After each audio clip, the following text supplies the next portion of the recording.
എപ്പിസോഡിന്റെ തുടക്കത്തിൽ നമ്മൾ കാണുന്നത് യുവിനെയാണ്. യു ജിയാങ്ങിനെ അന്വേഷിക്കുകയാണല്ലോ. ജിയാങ്ങിന്റെ ഫോട്ടോ ഒരു ആളുടെ സോഷ്യൽ മീഡിയ അക്കൗണ്ടിൽ കണ്ടാണ് അങ്ങനെ ജിയാങ് ഇന്ന സ്ഥലത്തുണ്ട് എന്നൊരു ഡൗട്ട് അവർക്ക് വന്നത്. അങ്ങനെ അവിടെ എത്തി ആ അക്കൗണ്ട് ഉടമയെ കണ്ടുപിടിച്ച് യു തിരക്കുമ്പോൾ ആക്ച്വലി ആ അക്കൗണ്ട് ഓണറിന്റെ മകൾ ഒരു ഫോട്ടോ എടുത്തിട്ടിരുന്നു. ആ ഫോട്ടോയിലുള്ളത് ആ കൊച്ചിനെയും അതിന്റെ ഫ്രണ്ട്സിനെയും ഒക്കെ ട്യൂഷൻ പഠിപ്പിക്കാനായി എത്തുന്ന നമ്മുടെ ജിയാങ്ങിന്റെ ഫോട്ടോ ആയിരുന്നു. ആ കൊച്ചു ചുമ്മാ ക്ലിക്ക് ചെയ്തിട്ടതാണ്. എന്തായാലും തിരക്കുമ്പോൾ ജിയാങ്ങിനെ പറ്റിയുള്ള ഡീറ്റെയിൽസ് കിട്ടുകയും അങ്ങനെ യു ജിയാങ്ങിനെ അന്വേഷിച്ച് ചെല്ലുകയും ചെയ്യുമ്പോൾ ആകെ ഷോക്കാവുന്നു. കാരണം ജിയാങ്ങിനെ ഇവർ കണ്ട ഒരു സിറ്റുവേഷനിലും അല്ല അവൻ ഉണ്ടായിരുന്നത്, അല്ലെങ്കിൽ ലാസ്റ്റ് ആയി അവൻ എങ്ങനെയാണോ ഉണ്ടായിരുന്നത്, അവൻ ഇനി എങ്ങനെ ഉണ്ടാകും എന്നിവർ കരുതിയോ ആ ഒരു രീതിക്കും അല്ല. അവന്റെ ലൈഫ് ഭയങ്കരമായിട്ട് സ്ട്രഗിളിങ് ഫേസിലാണ്. ഒരു സൗകര്യം ഇല്ലാണ്ട് കഷ്ടപ്പെട്ട് ജോലി ചെയ്ത് മുന്നോട്ട് പോകാനായി ശ്രമിക്കുന്ന ഒരു ഫേസിലാണ് അവനെ കാണുന്നത്. അവനാകട്ടെ യുവിനെ കണ്ടപാടെ ആകെ ഷോക്കാവുന്നുണ്ട്. എന്നെ എങ്ങനെ കണ്ടുപിടിച്ചതെന്നൊക്കെ തിരക്കുന്ന സമയത്ത് യു നടന്ന കാര്യങ്ങൾ പറയുന്നു. ഇത് ചെറിയോട് പറഞ്ഞു എന്ന് ചോദിക്കുമ്പോൾ പറഞ്ഞില്ല, ഇവിടെ വന്നെല്ലാം അറിഞ്ഞിട്ട് പറയാന്ന് വിചാരിച്ചെന്ന് യു പറയുമ്പോൾ എനിക്ക് പറയണ്ട, അവൾ എന്നെ ഈ സിറ്റുവേഷനിൽ കാണണ്ട, അതെനിക്ക് താല്പര്യമില്ലാന്ന് അവൻ പറയുന്നുണ്ട്. ഓൾറെഡി അവൻ വീട്ടിൽ നിന്ന് മാറി നിൽക്കായിരുന്നല്ലോ, വീട്ടുകാരോട് പിണങ്ങി. ഒപ്പം തന്നെ വീട്ടിലും ഭയങ്കര സാമ്പത്തിക ബുദ്ധിമുട്ടുകളായി അവൻ ഈ ഒരു അവസ്ഥയിലായി. എന്തായാലും ഇതൊക്കെ കേൾക്കുന്ന യു,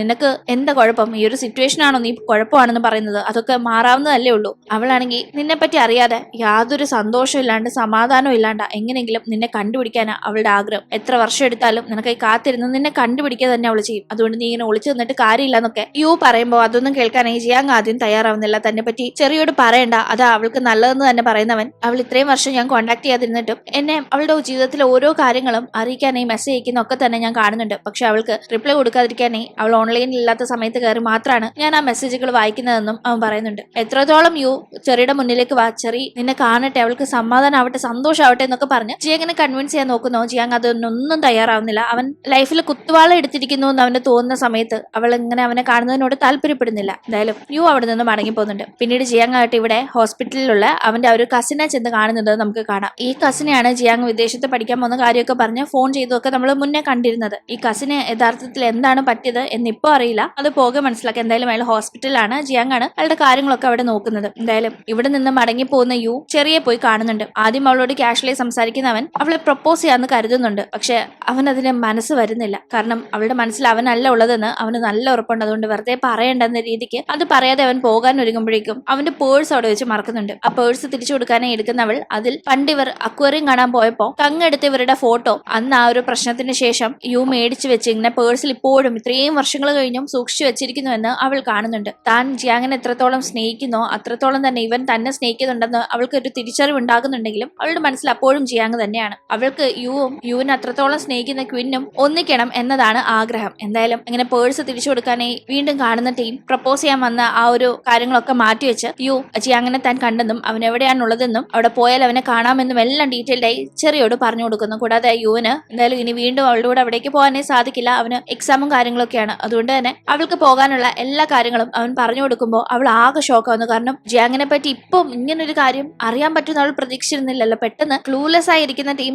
അവൾ ആഗ്രഹിച്ചിരുന്ന കാര്യം അറിയുമ്പോൾ അവൾ ഒരുപാട് ഹാപ്പി ആവുന്നുണ്ട്. എന്തായാലും അപ്പോഴേക്കും വീണ്ടും നമ്മൾ ജിയാങ്ങിനെ കാണുമ്പോൾ അവൻ ഇപ്പോൾ ഉള്ള സ്ഥലത്ത് അവന്റെ ഒരു സുഹൃത്ത് ആരെ ഇന്ന് വന്ന ഫ്രണ്ട് എന്ന ഡീറ്റെയിൽ ഒക്കെ ചോദിക്കുമ്പോൾ പണ്ടോട്ടെ എനിക്ക് അറിയാവുന്ന പയ്യനാണ്, ഞാനും അവനും തമ്മിൽ ഒരുപാട് സിമിലാരിറ്റീസ് ഉണ്ടായിരുന്നു പല കാര്യങ്ങളിലും. പക്ഷെ ഇപ്പൊ അങ്ങനല്ല. പണ്ട് ഞാനും അവനും പഠനത്തിലൊക്കെ കിട്ടയ്ക്ക് നിന്നവരാണ്. ഞങ്ങളുടെ താല്പര്യങ്ങളും അതേ കണക്കായിരുന്നു. അതേ കണക്ക് ഞങ്ങൾ ഇഷ്ടപ്പെട്ടിരുന്ന ആളും ഒരേ ആളായിരുന്നു. പക്ഷെ ഇപ്പോ അങ്ങനെ അല്ലാന്ന് ഞാൻ പറയാൻ കാരണം എന്റെ ലൈഫ് ഇപ്പോ നേരെ തലകീഴായി മറിഞ്ഞു. അവൻ പക്ഷെ ഒരുപാട് നല്ലൊരു ലൈഫ് ലീഡ് ചെയ്യുമ്പോ അവന്റെ മുന്നിൽ അവളെ സ്വന്തമാക്കാൻ ചാൻസസ് ഉണ്ട്. പക്ഷെ എനിക്കത് ഇല്ലാന്നെല്ലാം അവൻ പറയുമ്പോൾ അങ്ങനെ എന്തിനാ നീ നെഗറ്റീവ് അടിക്കുന്നത്? ഈ പ്രണയം എന്നത് നമുക്ക് ഒരിക്കലും ജഡ്ജ് ചെയ്യാൻ പറ്റില്ല. ചിലപ്പോൾ ആ പെൺകുട്ടി നിന്നെ തന്നെയാണ് ചൂസ് ചെയ്യുന്നതെങ്കിലോ. അതുകൊണ്ട് പ്രതീക്ഷ നഷ്ടപ്പെടുത്തേണ്ടെന്ന് സുഹൃത്ത് പറയുമ്പോഴും വേണ്ട, അവൾ എന്റെ ലൈഫിലേക്ക് ഇനി വരണ്ട, എന്റെ ഈ നശിച്ച ലൈഫിലേക്ക് അവളെ കൊണ്ടുവരാൻ എനിക്ക് താല്പര്യമില്ല, അവൾ ഇതെല്ലാം ഡിസേർവ് ചെയ്യുന്നതെന്ന് അവൻ പറയുന്നുണ്ടായിരുന്നു. അവൻ ഇങ്ങനെയാണ് അവളെ പറ്റി കരുതുന്നത്. പക്ഷെ ചെറിക്ക് അതൊന്നും അറിയില്ലല്ലോ അവൻ ഏത് സിറ്റുവേഷനിലാണ്, ഇന്ന സ്ഥലത്തുണ്ടെന്ന് മാത്രമേ അവൾക്ക് അറിയൂ. അവൾ വേഗം തന്നെ അങ്ങോട്ടേക്ക് പോകാനായി തയ്യാറെടുപ്പ് നടത്താണ്. ഇത് കാണുന്ന അവളുടെ ഫ്രണ്ട്സ്, നീ ഇപ്പൊ പോയാൽ ശരിയാവോ,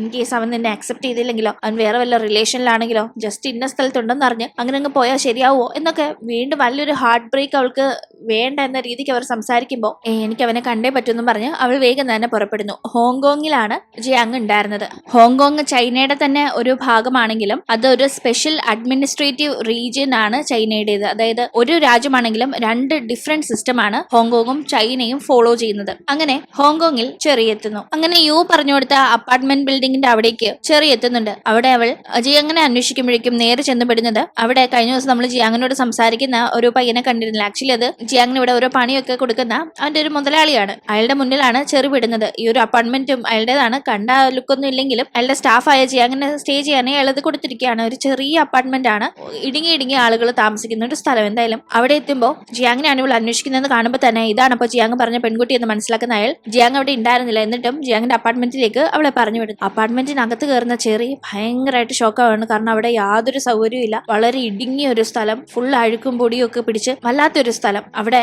ജിയാങ് താമസിക്കുന്നു. ഫ്രിഡ്ജൊന്നും തുറന്ന ഒരു ആഹാര സാധനം പോലും ഇല്ല, കുറച്ച് വെള്ളമൊക്കെ ഇരിപ്പുള്ളൂ. അവിടെ അവളുടെ കാണാതായ പെൻഡന്റ് അവൾക്ക് കണ്ടെത്താൻ സാധിക്കുന്നുണ്ട്. അപ്പോൾ അവൻ ലാസ്റ്റ് അവളുടെ അടുത്ത് നിന്ന് പോയ ടീം എടുത്തുകൊണ്ട് പോയതാണത് അവളുടെ ഓർമ്മയ്ക്കായെന്ന് അവൾക്ക് മനസ്സിലാവുന്നുണ്ട്. കൂടാതെ അവിടെ സിഗരറ്റ് പാക്കറ്റ് ഒക്കെ ഉണ്ടായിരുന്നു. ജിയാങ്ങിന് അങ്ങനെ ഒരു ശീലം ഉണ്ടായിരുന്നതല്ല. ഇപ്പൊ അവൻ ഇതൊക്കെ ആരംഭിച്ചോ? അവൻ അത്രത്തോളം സ്ട്രെസ്സിലാണോ ഇപ്പോ? എന്നിങ്ങനെ ഈ സാഹചര്യം കാണുമ്പോൾ അവൾക്ക് ഭയങ്കര സങ്കടമാവുന്നുണ്ട്. ഇത്രയും വർഷം അവനെ കാണാതിരുന്നപ്പോഴും ഇത്രയും സ്ട്രഗിളിലൂടെയാണ് അവൻ കടന്നു പോകുന്നത് എന്ന് അവൾ ഒരിക്കലും കരുതിയിരുന്നില്ല. എന്തായാലും അവൾ അവിടെ ഇരിക്കുമ്പോഴേക്കും കുറച്ച് കഴിഞ്ഞ് ജിയാങ് അങ്ങോട്ടേക്ക് എത്തുന്നുണ്ട്. അവനെ പുറത്ത് വെച്ച് കാണുന്ന അയാൾ നിനക്കൊരു അതിഥി ഉണ്ടെന്ന് പറയുമ്പോഴേക്കും ഡോറ് തുറന്ന് അകത്ത് കയറുന്ന അവൻ എളിമ പറയാണെന്ന് കരുതി ആരവനെ കാണാൻ വരാൻ എന്ന ഒരു രീതിക്കാണ് അകത്ത് കയറുന്നതെങ്കിലും അവിടെ ചെറിയ കണ്ട് ആകെ ഷോക്കാവുന്നു. അവളോട് ഒന്നും മിണ്ടാതെ പുറത്തേക്ക് ഇറങ്ങി എന്തിനാ അവൾ അകത്ത് കയറ്റിയെന്ന് ചോദിച്ച് അയാളോട് ഭയങ്കരമായി ദേഷ്യപ്പെടുന്നുണ്ടായിരുന്നു. നീ എന്താടി പറയുന്നത്, അത് നിന്റെ ഗേൾ ഫ്രണ്ട് അല്ലേന്നും പറഞ്ഞ് അയാൾ സംസാരിക്കുമ്പോഴേക്കും അയാളോട് മിണ്ടാതെ അവൻ നേരെ റൂമിലേക്ക് ചെല്ലുന്നു. അവിടെ അവളോട് മുഖത്ത് പോലും നോക്കാതെ നീ എത്രയും പെട്ടെന്ന് ഇവിടെ നിന്ന് പോകണം, നാളെ തന്നെ പോകണം എന്നൊക്കെ പറഞ്ഞ് സംസാരിക്കുമ്പോൾ ഞാൻ പോയില്ല എന്നൊക്കെ പറഞ്ഞ് അവൾ പറയുന്ന ടീം അവൾ അവനോട് സ്നേഹത്തെ സംസാരിച്ചു തുടങ്ങുമ്പോഴേക്കും അവളുടെ മുഖത്തേക്ക് നോക്കിയ ഒരു പക്ഷെ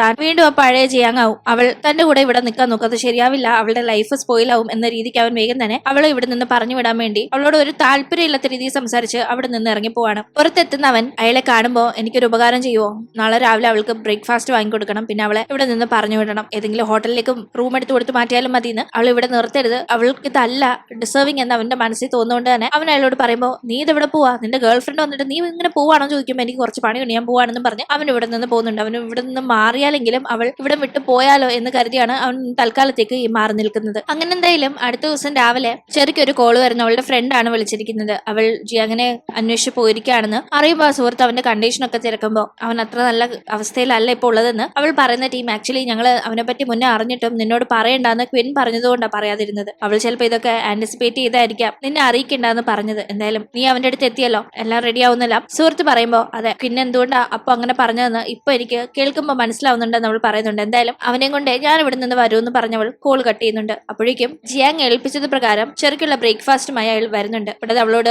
ഹോട്ടലിലെ റൂമും ബുക്ക് ചെയ്തിട്ട് ഇവിടുന്ന് മാറുന്നില്ലേ എന്നൊക്കെ ചോദിക്കുമ്പോൾ ഞാൻ എങ്ങോട്ടും പോകുന്നില്ല, അവൻ ഇവിടെ വരാതെ ഞാൻ ഇവിടെ നിന്ന് പോകുന്നില്ല എന്ന് അവൾ പറയുമ്പോൾ നീ ഇവിടെ ഉണ്ടെങ്കിൽ അവൻ ഇങ്ങോട്ട് തിരിച്ചു വരാൻ ഒരു സാധ്യതയില്ലാതെ കൂടി അയാൾ പറയുന്ന ടീം എങ്കിൽ അവനിപ്പോ എവിടെ ഉണ്ടാവും, അവന്റെ അടുത്തേക്ക് എന്നെ ഒന്ന് കൊണ്ടുപോകാമോ എന്ന് അവൾ ചോദിക്കുമ്പോൾ പിന്നെന്താ ഫുഡ് കഴിച്ചിട്ട് വാ നമുക്ക് ഒന്നിച്ചു പോകാമെന്നും പറഞ്ഞ് അവളെ കൂട്ടിക്കൊണ്ടു പോകുന്നു. അങ്ങനെ അങ്ങോട്ടേക്കുള്ള യാത്രക്കിടയിൽ ഒരു കൺസ്ട്രക്ഷൻ സൈറ്റിലാണ് ജിയാങ് ഇപ്പോൾ വർക്ക് ചെയ്യുന്നത് എന്നറിയുമ്പോൾ അവനപ്പോ പഠിച്ചൊന്നുമില്ലെന്ന് അവൾ തിരക്കുന്നുണ്ട്. പഠിച്ചിരുന്നു, അവൻ ആ ഒരു വിദേശത്തെ യൂണിവേഴ്സിറ്റിയിലൊക്കെ നല്ല മാർക്കൊക്കെ മേടിച്ച് പഠിച്ചു വന്നതാണ്. പക്ഷെ പിന്നീട് എന്തൊക്കെയോ പ്രശ്നങ്ങൾ കാരണം അവൻ ആ ഒരു രീതിക്ക് അങ്ങ് മുന്നോട്ട് പോയില്ല. ഇവിടെ ഇപ്പോൾ ഈ കൺസ്ട്രക്ഷൻ സൈറ്റിലെ ജോലി മാത്രമല്ല ട്യൂഷൻ എടുപ്പും അങ്ങനെ പല പല ജോലികൾ അവൻ ചെയ്യുന്നുണ്ട്. കണക്കിൽ അവൻ ഭയങ്കര മിടുക്കനാണ്. ഇടയ്ക്ക് എന്റെ കണക്കൊക്കെ നോക്കി സഹായിക്കുന്നതും അവൻ തന്നെയാണ്. ഇങ്ങനെ പല ജോലികൾ ചെയ്യുന്നതിന്റെ ഇടയിൽ അവൻ ഇവിടെയും ചെറിയ രീതിക്ക് ഒരു യൂണിവേഴ്സിറ്റിയിൽ പഠനം മുന്നോട്ട് കൊണ്ടുപോകുന്നുണ്ട്. പിന്നെ പഠനത്തിൽ മിടുക്കനായതുകൊണ്ട് കുറച്ച് ലീവ് എടുത്ത് ജോലിക്കൊക്കെ പോയാലും അത് അവന്റെ പഠനത്തെ ഒന്നും ബാധിക്കാറില്ല. പഠിക്കാൻ മിടുക്കനാണ്, പക്ഷെ അവന്റെ സാഹചര്യം ഇപ്പോൾ അത്ര നല്ലതല്ലാത്തതുകൊണ്ട് അവൻ ഈ രീതിക്ക് ഇപ്പൊ പോകുന്നതെന്നെല്ലാം അയാൾ പറയുന്നു. അങ്ങനെ എന്തായാലും അവനിപ്പോ വർക്ക് ചെയ്യുന്ന കൺസ്ട്രക്ഷൻ സൈറ്റിന്റെ അവിടേക്ക് ചെറി എത്തുന്നുണ്ട്. ചെറി ദൂരെ തന്നെ ജിയാങ്ങിനെ കാണുന്നുണ്ടായിരുന്നു. ഉറക്കെ അവന്റെ പേര് വിളിക്കുമ്പോൾ തിരിഞ്ഞു നോക്കുന്ന അവൻ അവളെ അവിടെ കണ്ടുപാടെ അവിടെ നിന്ന് പോകാനേ ശ്രമിക്കുന്നുണ്ട്. അവൾ വിടാതെ പുറകെ പോകുമ്പോൾ ആദ്യമൊക്കെ പതിയെ എന്നാൽ അത്യാവശ്യം നല്ല സ്പീഡിൽ നടക്കുന്ന അവൻ പിന്നീട് ഓടാനായി തുടങ്ങുന്നുണ്ട്. എന്തായാലും ഇത് കണ്ടു വിടാതെ അവളും പുറകെ ഓടുമ്പോൾ ഒരു ഘട്ടം എത്തുമ്പോൾ അവൾ മറിഞ്ഞടിച്ചു വീഴുന്നു. അത് കണ്ടവൻ പിന്നീട് ഇഗ്നോർ ചെയ്ത് പോകാതെ വേഗം അടുത്ത് വന്ന അവളെ ഹെൽപ്പ് ചെയ്യുന്നുണ്ട്. അവൾക്ക് അപ്പോഴേക്കും വല്ലാതെ ക്ഷീണവും തളർച്ചയും ഉണ്ടെന്ന് മനസ്സിലാക്കുന്നവൻ വേഗം അവളെ അടുത്തുള്ള ഒരു ക്ലിനിക്കിലേക്ക് കൊണ്ടുപോകുന്നു. അവിടെയാണെങ്കിൽ ഡ്രിപ്സ് ഒക്കെ ഇടുന്നുണ്ട്. പക്ഷെ ഇന്നലെ ആ കൺജസ്റ്റഡ് ആയ മുറിയിൽ AC ഒന്നും ഇല്ലാണ്ട് അവൾക്ക് നന്നായി ഉറങ്ങാനോ ഒന്നും പറ്റിയിട്ടുണ്ടായിരുന്നില്ല. ആ ബുദ്ധിമുട്ടൊക്കെ കൊണ്ട് അവൾ വളരെ ടയേർഡാണ്, നന്നായിട്ട് ഫുഡും കഴിച്ചിട്ടില്ല എന്ന് മനസ്സിലാക്കുന്ന അവനായിട്ട് അവളോട് തിരിച്ചു പോകാനൊക്കെ പറയുന്നുണ്ടെങ്കിലും അവൾ പോയില്ല എന്ന് പറഞ്ഞ് വാശി പിടിക്കുമ്പോൾ അവന് വേറെ വഴിയില്ലാണ്ട് അവളെ കൂട്ടിക്കൊണ്ടു പോകേണ്ടി വരുന്നുണ്ട്. അവൾക്കാണെങ്കിൽ പേടിയാണ്, ഇനി ഇവൻ ഇവിടെങ്ങാണ് തന്റെ കണ്ണ് വെട്ടിച്ച് എങ്ങോട്ടേലും പോയാലോ എന്ന്. അതുകൊണ്ട് തന്നെ അവനെ ഇടവും വല്ലതും വിടാതെ അവൾ അടുത്ത് തന്നെയുണ്ട്. അങ്ങനെ വേറെ വഴിയില്ലാണ്ട് അവൻ കൂട്ടിക്കൊണ്ടു പോകുന്ന ടീം ഈ ഹോസ്പിറ്റലിൽ ഇവളെ ഗേൾ ഫ്രണ്ട് എന്നും പറഞ്ഞാണ് അവൻ കൊണ്ടുപോയത്. റിലേഷൻ പറയണമല്ലോ, ആ കാര്യമൊക്കെ അവൾ വളരെ സന്തോഷത്തിൽ ഇപ്പൊ അവനോട് ചോദിക്കുന്നുണ്ട്, എന്റെ ഗേൾ ഫ്രണ്ട് എന്ന് പറഞ്ഞല്ലോ അല്ലേന്ന്. കൂടാതെ ഒത്തിരി നാള് കഴിഞ്ഞല്ലേ കോളേജിൽ എത്തി ഞാൻ സീനിയേഴ്സ് മേക്കപ്പ് ഒക്കെ ചെയ്യാൻ എന്നെ പഠിപ്പിച്ചിട്ടും ഇന്നും ലിപ്സ്റ്റിക് ഇടാൻ ഞാൻ തുടങ്ങിയിട്ടില്ല, ഹീൽസ് ഇടാൻ തുടങ്ങിയിട്ടില്ല. കാരണം നിനക്ക് എന്നെ അതൊക്കെ ഇട്ട് കാണണമെന്ന് വലിയ ആഗ്രഹമല്ലായിരുന്നോ, പക്ഷെ അതിന് എനിക്ക് ഇതുവരെ സാധിച്ചിട്ടില്ലല്ലോ, അതുകൊണ്ട് നിന്റെ മുന്നിൽ മാത്രമേ ഞാൻ അതൊക്കെ ചെയ്യൂന്നെല്ലാം അവൾ പറയുമ്പോൾ ഇതൊക്കെ കേൾക്കുമ്പോൾ അവന് ഭയങ്കര സങ്കടമാവുന്നുണ്ട്. അവൾ എത്രത്തോളം അവനെ സ്നേഹിക്കുന്നെന്ന് ഈ ഓരോ കാര്യത്തിൽ നിന്ന് വ്യക്തമാണ്. മറക്കാനല്ലേ, മറക്കാനാണെങ്കിൽ എത്രയോ വർഷങ്ങൾ കഴിഞ്ഞു, അവൾക്ക് മറന്നു കളയായിരുന്നു. പക്ഷെ അവൾ അങ്ങനെയല്ല, അവനെ തേടി പിടിച്ച് വന്നിരിക്കുകയാണ്. എന്നിട്ടും അവന്റെ സാഹചര്യം കൊണ്ട് അവൻ അവളെ അക്സെപ്റ്റ് ചെയ്യാൻ കഴിയുന്നില്ല. എന്തായാലും റൂമിലേക്ക് കൊണ്ടുവന്ന് കഴിഞ്ഞ് അവൾക്ക് ഗുളികയൊക്കെ കൊടുക്കാനേ ഒന്ന് വെള്ളം വാങ്ങാൻ പുറത്തേക്ക് അവനെ വിടാൻ പോലും അവൾക്ക് പേടിയാണ്. ഇട്ടിട്ട് പോകുമെന്ന്. പോവില്ല, ഞാൻ തിരിച്ചു വരുമെന്നും പറഞ്ഞവൻ അങ്ങനെ വെള്ളമൊക്കെ വാങ്ങിച്ചുകൊണ്ട് വന്ന് അവൾക്ക് അതൊക്കെ കൊടുക്കുന്നു. പിന്നീട് അവൾക്കൊന്ന് കുളിക്കണമെന്ന് പറയുമ്പോൾ ആക്ച്വലി ഇവിടെ കോമൺ ആയിട്ട് ഒരു വാഷ്റൂം ആണ് ഉള്ളത്. അതാണ് അത്ര വൃത്തിയൊന്നുമില്ല. അവൻ അവൾക്ക് കുളിക്കാൻ വേണ്ടി അതൊക്കെ വാഷ് ചെയ്തിടുകയാണ് ചെന്ന്. അതൊക്കെ കാണുമ്പോൾ അവൾ വീണ്ടും വീണ്ടും ഇമോഷണൽ ആവുന്നു. എന്തായാലും ആ വാഷ്റൂമിന്റെ ഡോറിന് കുറ്റിയില്ലാത്തതുകൊണ്ട് അവൾ അകത്ത് കുളിക്കുമ്പോൾ അവൻ വെളിയിൽ അത് പിടിച്ചിങ്ങനെ നിൽക്കുകയാണ്. ഈ ടൈമെല്ലാം അവൾക്ക് അവന്റെ അവസ്ഥ ഓർത്ത് ഭയങ്കര സങ്കടമുണ്ട്. അവനിങ്ങനെ കഷ്ടപ്പെടുന്നത് അവൾക്ക് കാണാൻ വയ്യ. അങ്ങനെ കുളി കഴിഞ്ഞെത്തുന്ന അവൾ അവനോടും ഫ്രഷ് ആയി വരാനായി പറയുന്നു. അങ്ങനെ അവൻ റെഡിയായി വരുമ്പോഴേക്കും അവൾ അവനെ നോക്കി, നീ ഇപ്പോ ആ പഴയ ചിയാങ്ങായിട്ടല്ലേ എന്റെ മുന്നിൽ നിൽക്കുന്നതെന്ന് തിരക്കുമ്പോൾ, അല്ല, ഞാൻ ഒരുപാട് മാറിപ്പോയി, രൂപം കൊണ്ട് മാത്രമല്ല മനസ്സുകൊണ്ടും ഒക്കെ ഒരുപാട് ഞാൻ മാറിപ്പോയെന്നല്ല അവൻ പറയുമ്പോൾ, അങ്ങനൊന്നുമല്ല, നീ എന്റെ പഴയ ചിയാങ്ങ് തന്നെയാ. നീ എന്തൊക്കെ പറഞ്ഞാലും ഞാനിപ്പോ നിന്നെ ഇട്ടിട്ട് പോയില്ല. പറ, എന്താ നിന്റെ ലൈഫിൽ യഥാർത്ഥത്തിൽ സംഭവിച്ചത്? പഠിക്കാനായി പോയ നിനക്ക് പിന്നെ എന്താ സംഭവിച്ചത്? എന്തുകൊണ്ട് ഇങ്ങനെയൊക്കെ കാര്യങ്ങളായതെന്നെല്ലാം അവൾ അവനോട് തിരക്കുന്നുണ്ടായിരുന്നു. എനിക്കതൊന്നും സംസാരിക്കാൻ താല്പര്യമില്ല എന്ന് പറഞ്ഞവൻ, നീ ഇവിടെ കിടന്നു, ഞാൻ പുറത്തെവിടെയെങ്കിലും കിടന്നോളാം എന്ന് പറഞ്ഞ് പോകാനേ ഒരുങ്ങുമ്പോൾ, വേണ്ട, ഇവിടെ തന്നെ കിടക്കാനേ പറഞ്ഞ് അവനെ അവിടെ തന്നെ അവൾ കിടത്തുന്നുണ്ട്. അങ്ങനെ ആ ടീം അവളാകട്ടെ, എനിക്കിപ്പോ ഒരു വീടിന്റെ സുരക്ഷിതത്വം തോന്നുന്നുണ്ടെന്ന് പറയുമ്പോൾ, ഇതൊക്കെ ഒരു വീടാണോ എന്ന് അവൻ ചോദിക്കുമ്പോൾ, വീടെന്ന് പറഞ്ഞാലേ വലിയ ലക്ഷറി സെറ്റപ്പ് ഒന്നുമല്ല, മറിച്ച് നമുക്ക് ഇഷ്ടപ്പെട്ട ആളുടെ കൂടെ സുരക്ഷിതമായി എടുത്ത് കഴിയുമ്പോൾ കിട്ടുന്ന ആ ഒരു ഫീലിനെയാ വീടെന്ന് പറയുന്നതെന്ന് അവൾ പറയുന്നുണ്ട്. എന്തായാലും അവൻ പതിയെ അവിടെ ഉറങ്ങുമ്പോൾ അവൾ അവന്റെ കവിളിലൊക്കെ തല്ലോടുന്നു. ഈ ടീം അവൻ പതിയെ ഉറക്കത്തിൽ അവളുടെ പേര് പുലമ്പുന്നതൊക്കെ കേൾക്കുമ്പോൾ അവന്റെ സ്വപ്നം കണ്ട് അവൾ ഉറങ്ങാറുള്ളത് പോലെ തന്നെ അവൻ അവളെ സ്വപ്നം കണ്ട് കിടക്കാണെന്ന് അവൾക്ക് മനസ്സിലാവുന്നുണ്ട്. എന്തായാലും അവൾ പതിയെ ഇങ്ങനെ തലോടുമ്പോൾ പെട്ടെന്ന് ഉണരുന്നവൻ ഒരു വല്ലാത്ത ചമ്മലിലും ഞെട്ടലിലും ഒക്കെ ഇങ്ങനെ ഇരിക്കുകയാണ്. ഈ സമയം വീണ്ടും അവൾ, എന്താ നീ വരാഞ്ഞത്? തിരിച്ചു വരുമെന്ന് എനിക്ക് വാക്ക് തന്ന നിനക്ക് അങ്ങനെ വരാതിരിക്കാൻ മാത്രം എന്താ ലൈഫിൽ സംഭവിച്ചതെന്ന് അവൾ വീണ്ടും അവനോട് ചോദിക്കുന്നുണ്ടായിരുന്നു. പക്ഷെ അപ്പോഴും അതിന് മറുപടി പറയാതെ അവൻ അവിടെ നിന്ന് ഇറങ്ങി പോകുമ്പോൾ, എന്താണ് അവന് സംഭവിച്ചത്? അവനെ വിദേശത്ത് പഠിക്കാനായി കാര്യങ്ങളൊക്കെ സെറ്റ് ചെയ്യാന്ന് പറഞ്ഞ കസിന് എന്ത് സംഭവിച്ചു എന്ന് അന്വേഷിച്ചാലേ ഇതിന്റെ സത്യാവസ്ഥ പുറത്തു വരുമെന്ന് മനസ്സിലാക്കുന്ന അവൾ അത് അന്വേഷിക്കാനായി തീരുമാനിക്കുന്നുണ്ട്. ശേഷം എന്ത് സംഭവിച്ചു എന്ന് നമുക്ക് അടുത്ത എപ്പിസോഡിലൂടെ കാണാം. ഇന്നത്തെ വീഡിയോ ഇഷ്ടമായാൽ മറക്കാതെ ലൈക്ക് ചെയ്തും ഷെയർ ചെയ്തും സബ്സ്ക്രൈബ് ചെയ്തും സപ്പോർട്ട് ചെയ്യണേ. വീണ്ടും പുതിയൊരു എപ്പിസോഡുമായി കണ്ടുമുട്ടും വരെ ബൈ.